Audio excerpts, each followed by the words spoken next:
away. Right on, right on. All right, guys. So here we are. We're on the way to Pucker's game. That's the name of my team. I made the responsible choice, and I dropped out of the game tonight because it's a full contact game, and I figure I still, just getting back into it from surgery, although I'll play hockey tomorrow, but game day, I don't want to be a liability for the team. So I thought, and also I don't want to come back and injure myself too soon. So we're going to watch. We're going to support the Puckers. Pardon me? Yeah. So I didn't expect you to pull out, which is good. Yeah, I know. My kids good. are proud of me. My kids are proud of me because I normally wouldn't do something like that. Because if you did play in a full contact game, like a month or so after you've had surgery, Yeah. probably not too good. I'm not, and also I'm not as fit yet. So it's coming. It's coming. Back to the grind tomorrow. All right. So Coby, if you had the choice, first I'm gonna ask you two questions. First question is, what decade of, we'll say, 1900s or 2000s would you most want to have lived in? And then we'll back it up, which might overlap. What century, what period of time in history would you have liked to have lived in? Okay. All right, go. First well, decades. Let's do decade. okay, Or you well, can do like mince two if you want. So I was gonna wait for you to answer just so I could hear your answer. Oh, and then okay, I could, yeah, but it's fine. Because I was going to say now, and the reason is Now's the best time, man. Now's always the best. I wouldn't say that, I know. but I think I would not go back in time and live in another time. I would stay here, and that's because everything that's already happened, we already know. We already know everything that's happened. Like, I would just be... Yeah, but who's to say you'd go back to the 90s or the 30s and know what you know now? Like, as far as advancement of society. So Yes, okay, but I know now that everything that happened, and I don't know. I feel like now going into the unknown is part of living, and that's what it should be. It's, Yeah. I mean, we're here at this time for a reason, Yeah. So I would say now, but for culture and for sake of the question, Yeah. I would say Just to spice it up a bit, right? To humor. Who's this guy? What's he doing? I think being myself, somebody who writes music, I think going 50s or 60s would be really cool. You'd be way ahead of the game. Exactly. So I don't know, you could kind of pioneer a lot of stuff, but it's not really, That's like that movie Yesterday. where the Beatles disappear. Yeah, but it would be really cool to go back and like pioneer some sort of stuff, like still have all the songs I've written and then release it then. It's just completely out of the box, something crazy. But that would be cool in terms of that. But in terms of culture and just living in a certain era, like late 80s, early 90s. The 80s was pretty damn cool. 80s and 90s were cool. Yeah. Like, I don't know that I would give that up for anything. Like, I like it. Right? I like knowing now about cell phones and everything. I'm glad I grew up without it. Yeah. I think that was awesome. I think just the freedom that you had as a kid, they're also the responsibility. You guys had lack of freedom because the parents are like helicopter parents, right? They're always like buzzing around you and buzzing over you and stuff. And I'm not saying there's not some good reason for that, but I'm just saying, man, we had our bike gangs as little kids, biking all over town, over the village, go get ice cream, go get into trouble, mischief, and all this stuff, and just come home when the street lights come on, drink out of the hose. Like that was awesome. That was awesome. I don't think I would. And to an extent, I did kind of have that. Yeah, you did. I guess. It was more like me playing with Lucas and stuff, though. Yeah. But and the girls, and like in our garden. Yeah, you guys did probably get that more than most kids at least in Europe. I bet. Probably because of the coolness factor of your father. Yeah. Yeah. I'd say so. I think so. But there was still like It's nowhere near as bad as kids nowadays, but I don't know, iPads and stuff, and Yeah. like as a kid, I would be on the iPad at least sometimes, right? Right. Yeah, you would. Like a bit of the time, TV and stuff. I want to raise my kids just completely without technology. Good luck with that. But definitely keep it away from them as long as you can. So I wouldn't give up like growing up in the 80s as a kid, 90s as a teenager and stuff. But if I was going to choose something different, I think I would probably do 50s or 60s. Yeah. And the reason being is, all right, the 20s, the 10s you had World War I, right? The 20s, 30s you had the Great Depression. 40s you got World War II. But then you've got, 50s and 60s, and now it's completely different from everything before that, because now it's like society's being rebuilt, right? Industry's growing, all of these things are growing. There's a lot more energy. There's a lot more. So many little branches you can make and sort of start and go into, and there's a lot of people either haven't done it before or aren't interested or are kind of trying to just get back on their feet in general. Right. So I'm thinking of it from a musician's point of view.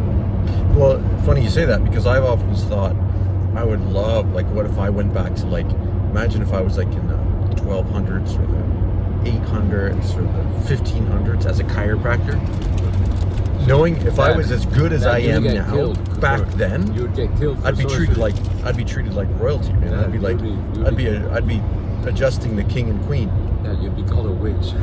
You'd be killed. You'd be drowned. No.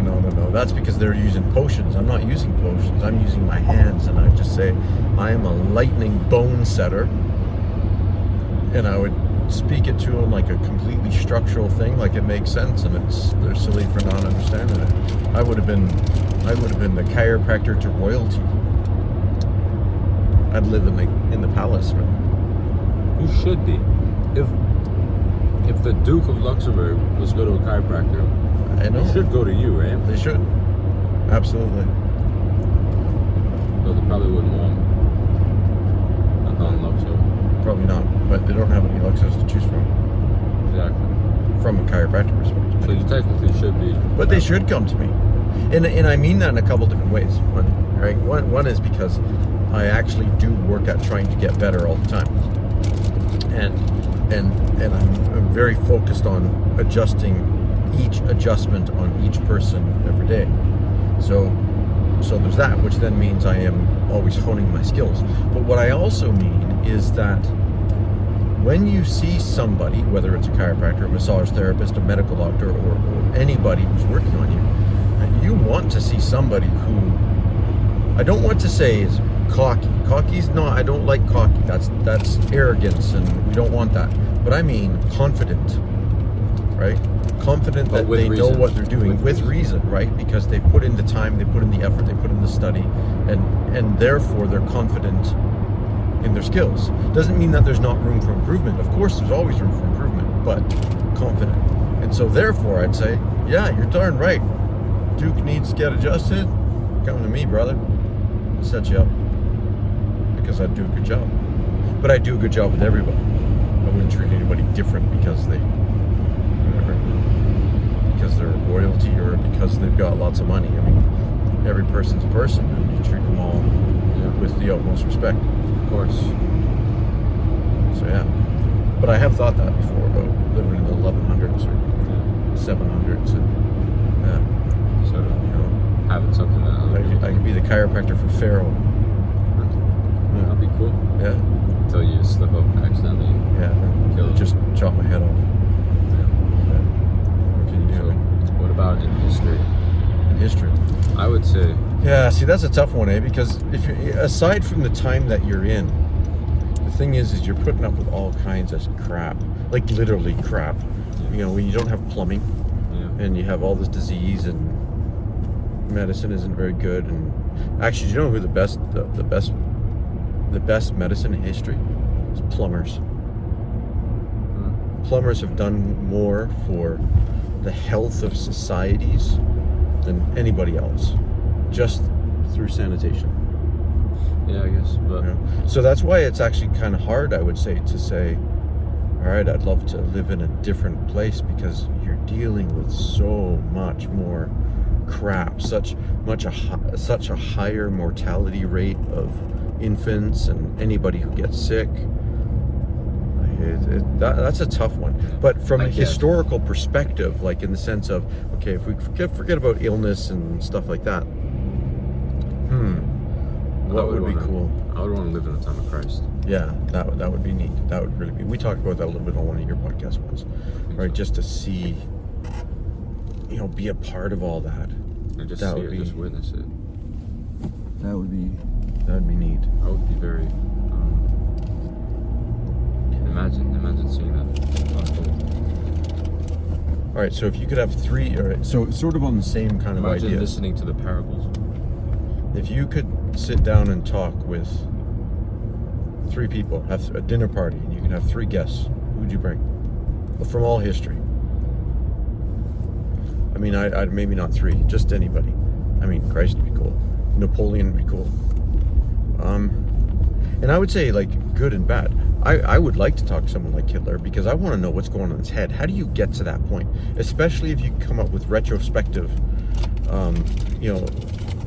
Hitler, like, sort of like talk with him after he's died, like, so he's had time to have some thought on the things that he's done and what were the reasons that got him to the point where he could do such stupid, horrible, miserable things to all humanity. Yeah, but like, talk to him in a way where it's not going to be arrogance and right, yeah. Like, that's what I mean. Like, somebody who can look back on it and see, yeah, that's where I went wrong. Understood where if he could understood the gravity of what he did, if he could be accountable for what he did, and then have a real conversation about what got you there, what got you to that point. That would be interesting. Stalin as well, Mao, but those are evil people. I don't want to talk about evil people so much, but you know what I mean. Like, but you know, like, what gets into somebody's head to make them do that?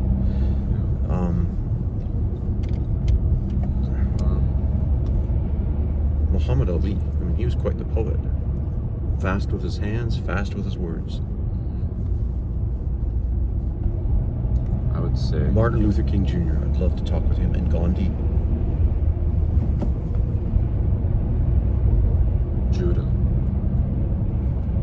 Judas. Yeah, Judas. That's his name. That would be cool.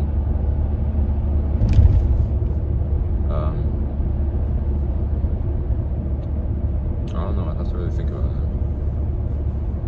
I didn't know they were bringing the tram here. Yeah, it's coming through here, and it's going to go all the way down south to Ash.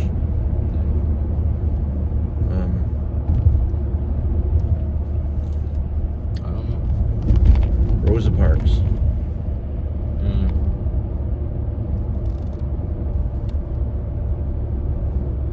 I mean, that took. On one hand, you'd want to say, like, why did nobody else do that before? But man, it's such a hard society to have the character, the strength of character to do that. Yeah, but I don't know. Out of everybody, I wouldn't choose Rosa Parks. Yeah, maybe not. Probably not. I'm just coming up with names, right? But still. But that comes. What did we say before? We were talking about, like, I think before we even started this. Oh no, something I was talking about with Cameron. I forget if it's in the Bible or the Book of Mormon, but there are the 2 apostles that wished. No, the 3 Nephites. To stay there's alive. There's the 3 Nephites, and then there's John. John in the Bible. That wished to stay alive. Yeah. Throughout, to see the end of the world. To see the second coming. That would be cool. Who are still alive today, supposedly. I would want to talk with one of them, because they've seen everything. Yeah, they even had to do dial-up of internet, just like me. I was talking about this. I was talking about with Cameron on the way home today, and it was. There you go. And Cameron. yeah, a little bit. With Cameron. We had a doctor's appointment, and so we just came home together. He took the bus there. But it was, you know, he was talking about some stuff that was political, and we were talking a little bit about politics, and it was just like, you know what, stuff is getting so crappy over the whole bloody world. And I said, and he kind of agreed with me, it's like the more and more crap goes on, and you realize that there's so much that you just have no say in, and you have no control over. At the end, you kind of have to just control what you control, and what is that? And it's, I mean, to me, it was just being kind to people, you know, within your own circle of influence, the people you meet. Just be kind to people, be nice, give a helping hand to those who need help. And, you know, I don't want to say like, oh, you're not going to change the world, and therefore don't try and change the world. But I mean, maybe your world is your small circle of immediate influence, and maybe that can grow, and maybe that can get bigger. But that's something that everybody ought to focus on. It's just the, you know, you and me and this person and that person who we're in contact with. And I don't mean that pessimistically from the perspective of we can't have a positive influence on the world or politics at large. I'm just saying, it seems like there's so many puppets, and Imagine if everybody was. Yeah, and who's the ones pulling the strings, really, right? Like, is it this, what's it, Schwab, World Economic Forum, and these people that are like really pushing things, or there's other people who are, you know, playing with everybody's strings? I don't know. Like, I don't know. It's like sometimes you get even a little depressed about democracy, because I just think, like, yeah, it just, everything seems so rigged and so crazy at times, and so I just wonder. I mean, and I'm not saying, okay, yes, please, you know, get educated and make a vote, go out, get out and vote for sure. But I just mean, how much does it really matter? I don't know. I mean, but so I don't mean to be pessimistic like that. I don't want to, but I do mean, you know, no matter what you do, just be nice and be kind and help people who need help. And, you know, when you see a lady getting off the bus with the stroller, you know, pick up the other end of the stroller. You see the little old lady or the little guy with the groceries, you know, help him, take him to the car, and just be kind to everybody who needs help. Give a smile or a hug to a friend that looks down at school. And, you know, I just, sometimes I think that's just the most important thing to work on. I've been trying to do that a lot recently. And just, like, sometimes I catch myself just, like, being angry, or, like, looking angry, and I just look good. And then just try and give that energy to people, because or when people are just talking nonsense, or, you know, how people just talk bullcrap. When you said, you know, feeling like crap and then just sort of like putting on a smile, I thought it's about time we start the cold plunges again. Yeah. Because the ice is... I was thinking about that today. Yeah, because the ice is not there, so now we can actually get into it. Mm-hmm. We stopped the cold plunges because of too much ice. Like, we couldn't get into it. It was too thick. All right, well, we're going to watch the Buckers. Go Buckers! Let's go. All right, hit a batter. Peace, yeah. Salute. Wait. Peace. Peace. Peace. Love. Go Peace. Peace. Love. Love. And Techers.